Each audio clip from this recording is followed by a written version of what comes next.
Sa layunin namang mas mapadali ang serbisyong hatid sa publiko ng pamahalaan at access sa mga online services ng mga kagawaran, naglunsad ng bagong online portal ang DTI at iba pang mga ahensya.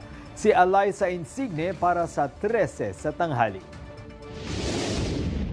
Alinsunod sa direktiba ni Pangulong Ferdinand Marcos Jr. para mas mapabilis ang serbisyong pangmasa sa pamamagitan ng digital transformation, inilunsad ng Department of Trade and Industry katuwang ang E-Commerce Bureau at Development Bank of the Philippines ang One DTI portal kung saan maa-access ang lahat ng online services ng kagawaran.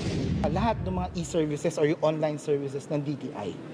So yun consolidate natin siya sa isang website.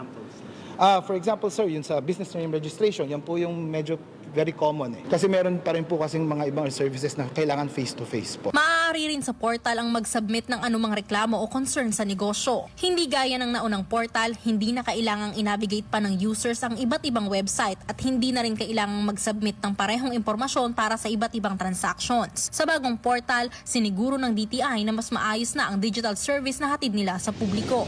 Kasi kinosolidate natin siya sa isang website. So, kung meron kang gustong i-avail na online services na provided for ng DTI, di ka na masyadong malilito kung ano yung website kasi doon ka lang sa one.dti.gov.ph.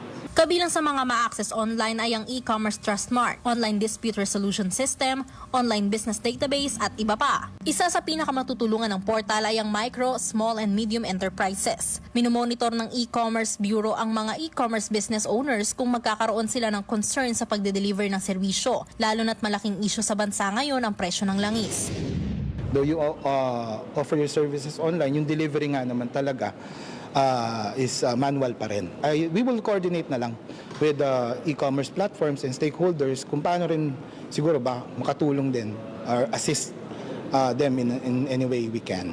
Sa ngayon, wala pa naman anilang natatanggap na reklamo ang Bureau tungkol dito. Para sa totoong balita sa Bagong Pilipinas, Alyssa Insigne ng IBC News para sa 13 sa tanghali ng Congress TV.